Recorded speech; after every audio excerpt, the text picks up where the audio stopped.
Halloween is always a huge celebration for ECU students, and this year was no different.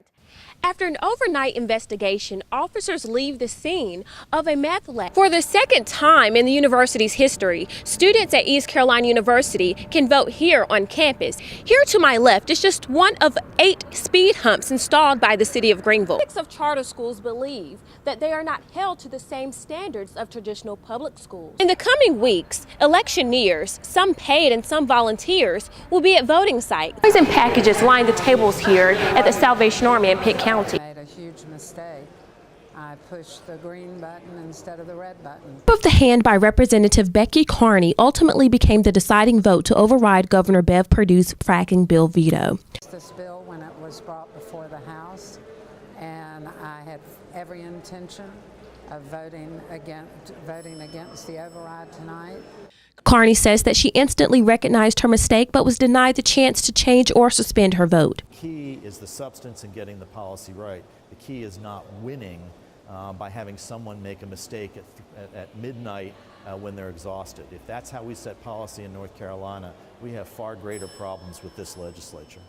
Republicans who support the bill say they are happy with the outcome, no matter how it played out on the floor. I think it was sort of like meant to happen because of the politics that came into play.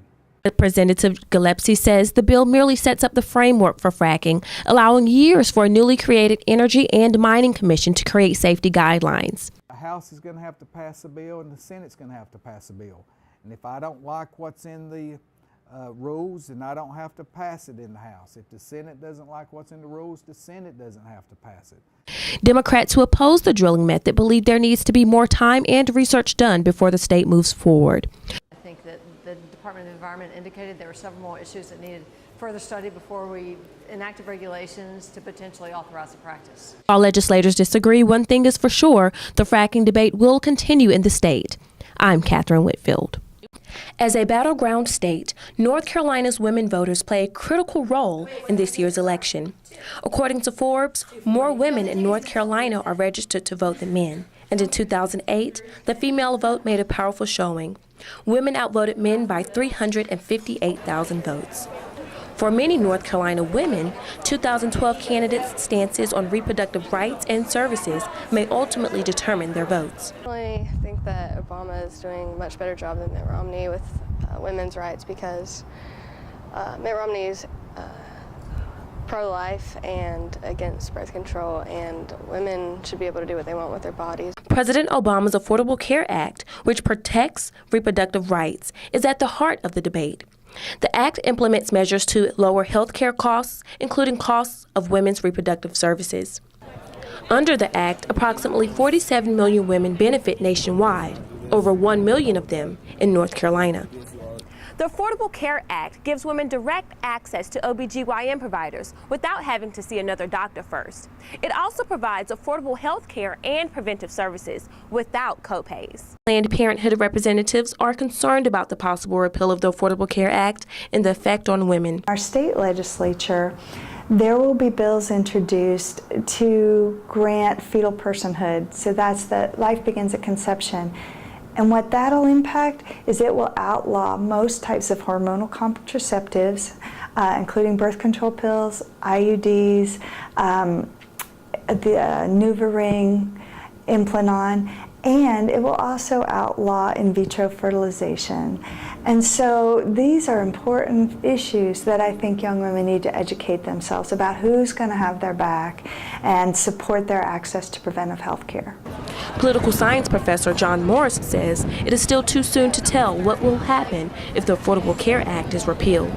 Governor Romney has said he will repeal and replace the Affordable Care Act with smaller measures that would still protect some of the people already covered under Obamacare. What he's going to exactly do, we don't know. East Carolina University women are concerned about reproductive rights as well as health care costs. President Obama definitely with the Planned Parenthood and everything, because that's really important for women. A lot of people say they're not for abortion and everything. It's not even about that.